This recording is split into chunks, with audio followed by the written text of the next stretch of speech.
Lietuvos sporto sirgalių dėmesį nuo sekmadienio prikaustys pasaulio ledo ritulio jaunimo čempionatas. Elektrėnų ledo rūmuose daugiau negu savaitę varžysis 6 rinktinės. Latvio Aigaro Cipruso treniruojama Lietuvos rinktinė susitiks su Estija, Pietų Korėja, Kroatija, Nyderlandais, o turnyrą baigs kitą savaitgalį rungtynėmis su Vengrija. Jaunimo rinktinės trenerio asistentu tapęs Lietuvos nacionalinės rinktinės kapitonas Mindaugas Kieras tvirtina, kad prie favoritų priskiriami ir varžybų šeimininkai. Favoritai be abejo yra vengrai, nes jie iškritę iš aukštesnio diviziono. Taip pat prie favoritų yra, sakykime, kalbant apie kitas komandas, yra Pietų Korėja, bet aš mūsų rinktinės skirčiau irgi prie favoritų. Turbūt Korėja ir Vengrija, ir mes. Žiūrėjau porą treniruočių Korėjai, tai atrodo gerai, visi greiti, žaidėjai neįsiskiria, visi vienodi, matosi discipliną ant ledo. Mačiau, vengrai turėjo daug varžybų su aukštesniu divizionu ir dauguma iš jų laimėjo. Anksčiau Lietuvos rinktinių pagrindą sudarydavo Elektrėnuose užaugę ledo ritulininkai. Dabar ledo ritulio geografija išsiplėtė ir rinktinėje yra nemažai ir kitų miestų atstovų. Daugiau negu pusė rinktinės žaidėjų rungtyniauja užsienyje – Kanadoje, Jungtinėse Amerikos valstijose, Švedijoje, Šveicarijoje, Vokietijoje, Latvijoje ir kitose šalyse. Į šitą rinktinę reikėtų atkreipti dėmesį, nes labai daug žaidėjų tikimasi ir manau, kad taip ir bus, pakeis tuos veteranus, kurie 10 metų atstovavo rinktiniai.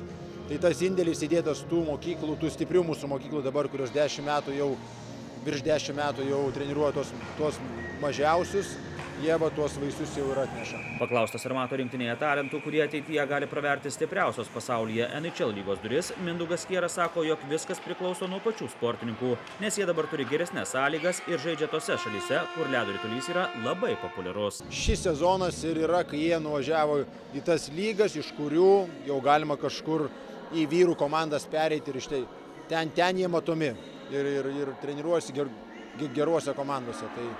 Tai matysime, o dabar bus toks perversmas, kur jie po jaunių pereis į kokias vyrų komandas ir kur toliau tęs savo karjeras. Pirmose draugiškose rungtynėse jaunieji Lietuvos ledo ritulininkai rezultatu 4-1 sutriuškino prie favoričių priskiriamą Pietų Korėjos rinktinę.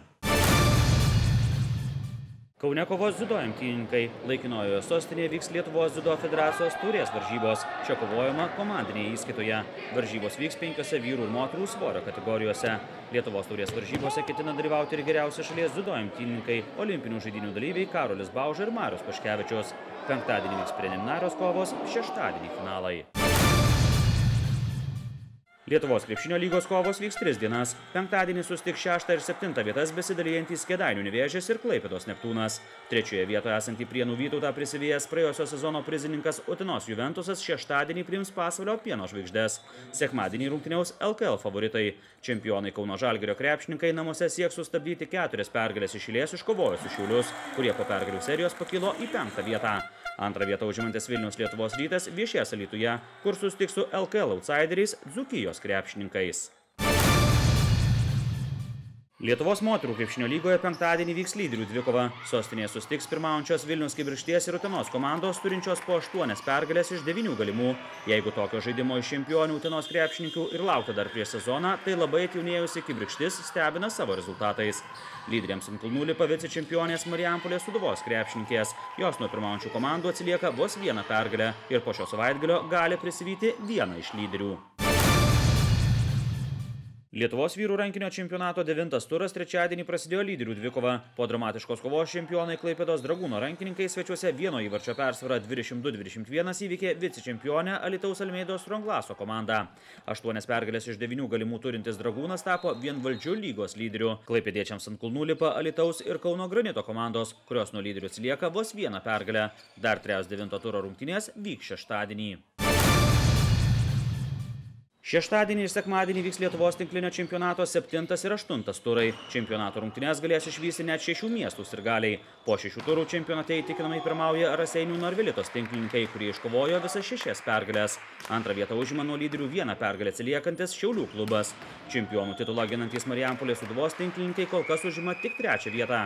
Per 6 turus Sūduva iškovojo 4 pergalės. Reguliariajame sezone nežaidžia Vilniaus Flamingo Voliai tinklininkai, kurie grįžo į Baltijos lygą ir Lietuvos čempionate kovas pradės tik atkrintamosiose varžybose.